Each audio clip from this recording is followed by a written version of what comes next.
మరి lid cap chairman Rajasekhar గారు, కాకుమాన్ రాజశేఖర్ గారు. రాజశేఖర్ గారు నమస్తే అండి. రాజశేఖర్ గారు నమస్తే. మీరు చూసుంటారు, కూటమి ఆల్రెడీ ప్రిపేర్డ్ గా ఉంది, పురపోరికి సిద్ధమైంది. 80:15:5 ఈ మ్యాథమెటిక్స్ అంతా తెర మీద తీసుకొచ్చింది. మీరు హౌ ప్రిపేర్డ్ యు ఆర్ అండి, and how you are looking at వాళ్ళ ఈక్వేషన్స్ ని మీరు ఎట్లా చూస్తున్నారు? సీట్ల సర్దుబాటు. అదే సార్, అదే మాకు కూడా ఈరోజు చూసిన తర్వాత కొంత ఆశ్చర్యం కలిగింది.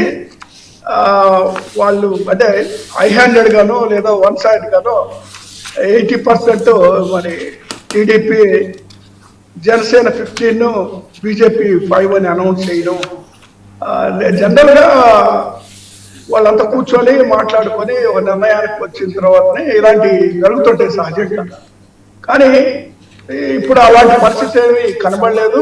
వాళ్ళలో అంత సఖ్యత ఉన్నట్టు కూడా అనిపించలేదు. ఎందుకంటే ఇప్పుడు వారు మేము పోటీ చేయట్లేదు అనేది నాదెళ్ల మనోహర్ గారు మాటల్లో కూడా అది ఎలాగనిపించిందంటే జనసేన టీడీపీకి ఒక స్వీట్ వార్నింగ్ లాగా అనిపించింది. అయితే ఇక్కడ ఏంటంటే రాజకీయాలు అంటే జనసేన పరిస్థితి ఏ విధంగా తయారైందంటే కృతిలో పడ్డ ఎలుక సామెత అయిపోయింది. అంటే సిగ్గు విడిచి సిగ్గుమాల రాజకీయాలకి జనసేన అలవాటు పడిపోయింది. ఇది ఏంటంటే అది అనివార్యం, వాళ్ళకి తప్పటల్లా.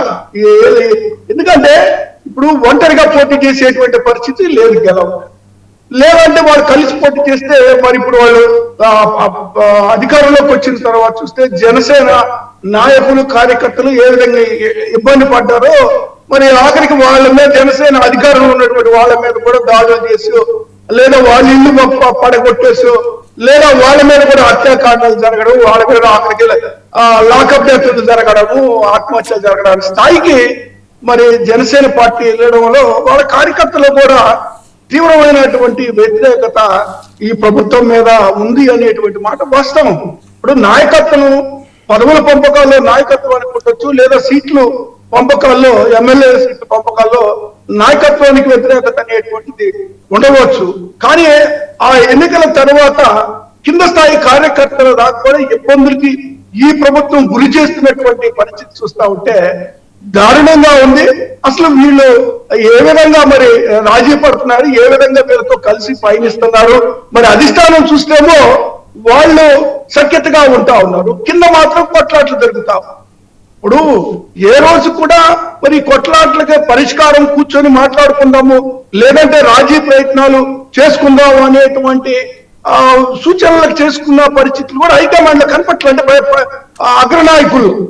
ఇది కేవలం ఒక ప్రకటన చంద్రబాబు నాయుడు గారు ఆయన ఆఫీస్ నుంచో ఆయన ఒక చోట నుంచి ఇస్తే పవన్ కళ్యాణ్ గారు మరొక చోట నుంచి ఇస్తున్నారు తప్పితే కూర్చొని వాళ్ళిద్దరు కలిసి ఒక ఐక్యతగా ఒక నిర్ణయానికి వచ్చి మాట్లాడుకున్నటువంటి సందర్భం లేదు.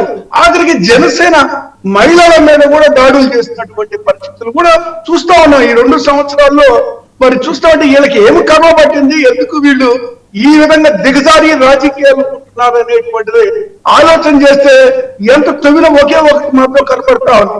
జగన్మోహన్ రెడ్డి గారు ప్రదేశాలు 10 సార్లు చెప్పారు, అంటే మీరు ఒంటరిగా పోటీ చేసేటువంటి ధైర్యం లేదు వైఎస్ఆర్ కాంగ్రెస్ పార్టీకి మొదటి నుంచి మాట్లాడుతుంది ఏ ఒక్కరికి కూడా. ఇప్పుడు జనసేన లేకపోతే తెలుగుదేశం గెలవదు, తెలుగుదేశం లేకపోతే జనసేన గెలవదు. వీళ్ళిద్దరి మధ్యలో బీజేపీకి అసలు స్టేకే లేదు. వీళ్ళు ఎలాంటి పరిస్థితుల్లో వీళ్ళు ముగ్గురు కలిసి ఉండాలా అనివార్యం అని చేతులు పట్టుకొని నిలబడుతున్నారు. ఇప్పుడు వాస్తవానికి మాత్రం వాళ్ళలో ఆ సఖ్యత లేకుండానే ఇష్టం ఉండకుండానే వాళ్ళు చేతులు పట్టుకొని నిలబడ్డటువంటి పరిస్థితులు. ఆఖరికి manifesto Telugu Desam party manifesto release చేస్తా ఉంటే బీజేపీ పార్టీ కనీసం అక్కడ దయాశక్తి ఆ మేనిఫెస్టో పేపర్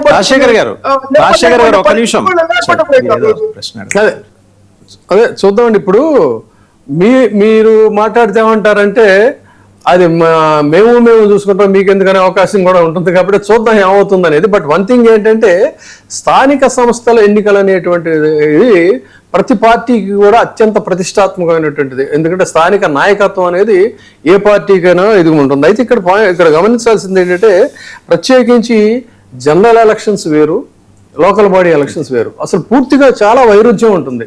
అదేవిధంగా లోకల్ బాడీ ఎలక్షన్స్లో వీళ్ళు ఏం చేస్తారంటే మాకు ఇన్ని సీట్లు వచ్చాయి కాబట్టి ఆహా మేమే బాగున్నాం అని కూడా చెప్పుకోవడానికి. ఇన్ జనరల్ జరిగేది ఏంటంటే రూలింగ్ పార్టీకి లోకల్ బాడీ ఎలక్షన్స్లో మెజారిటీ ఉంటుంది.